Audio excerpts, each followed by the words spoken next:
Ayavugwa mu nkino tuyahere mu mugwi serukiragihugu intamba mu rugamba batarenze imyaka 16 bakina urukino rw'amaboko rwa basketball mu bahungu n'abigeme bahora mu gihugu ca Tanzania mu nkino z'akarere ka gatanu zone 5. Ku ruhande rw'abahungu bakaba barangije ihiganwa badasinzwe urukino na rumwe maze baca batahukana igikombe cyabaronka n'itike yo kwitabira inkino za Afrika. Nayo ku ruhande rw'abigeme ntivyoroshe kuko mu nkino zose bakinye batsindwa abasumbijwe amanota menshi. Tukiri mu nkino z'amaboko za basketball mu mpera z'inondwi ihiganwa VBL ryarabandanije kuva ku wa gatandatu urunani rukaba rwatsinze Remesha amanota 52 kuri 46, Tigers itsinda Jimukana amanota 87 kuri 68, New Star itsindwa na Dinamo ku manota 49 ku 92, Rezipo ikaba yatsinze Kern manota 79 kuri 55. Ku munsi w'Imana umugwi wa Tigers watsinzwe na Rezipo ku manota 65 kuri 73, Jimukana itsinda bigoranye umugwi wa New Star itararonka intsinzi n'imwe mu nkino zine bamaze gukina ku manota 70 kuri 69, Remesha itsinda Kern manota 81 kuri 66. Mu rukino rwari rwitezwe umugwi urunani kabaje gutsinda Dinamo manota 63 kuri 51. Urunani baca bakwiza inkino zine badatsinzwe urukino na rumwe. Joyce Mutima umwe mu bamenyereza b'umugwi wa Dinamo aratubwira ico barushijwe.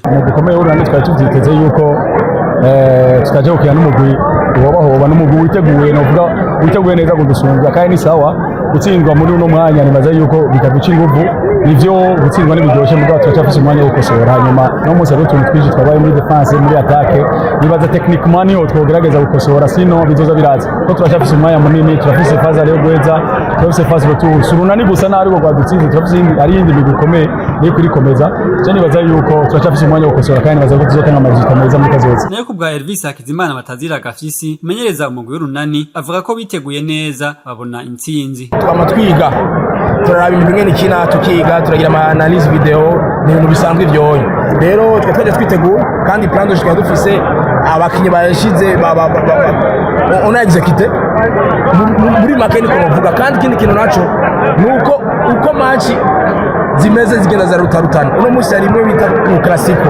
urumva twategerezwa kuba turi ho point mu bintu byose rero uno musi twashaka gutsinda kandi twayironza. Makungu igihugu ca Espagne nico cyari gitahukanye igikombe ca Buraya batsinze igihugu c'Ubwongereza ibitsindo 2-1 bakaba baciye barangiza badasinzwe n'urukino na rumwe canke ngo banganye. Rodri umukinyi wa Manchester City akaba yatowe nk'umukinyi yaranze ihiganwa. Lamine Yamal atogwa nk'umwana kiri muto yaranze igikombe ca Buraya, nayo Dani Oromo atogwa nk'umukinyi yatsinze ibitsindo vyinshi. Mu rukino rwatanguranye n'akajagari kabari baje kuraba urukino rwa Copa America binjiye batarishe igihugu ca Argentine nico cyaraye gitahukanye igikombe ca Copa America cikurikiranya nyuma yo gutsinda Colombia ya James Rodriguez yatowe nk'umukinyi yigenjeje neza igitsindo kimwe kubusa fashijwe na Lautaro Martinez nawe yatowe nk'umukinyi yatsinze ibitsindo vyinshi. Nayo umunyegori Emiliano Martinez wa Argentine akaba yatowe nk'umunyegori yaranze ihiganwa.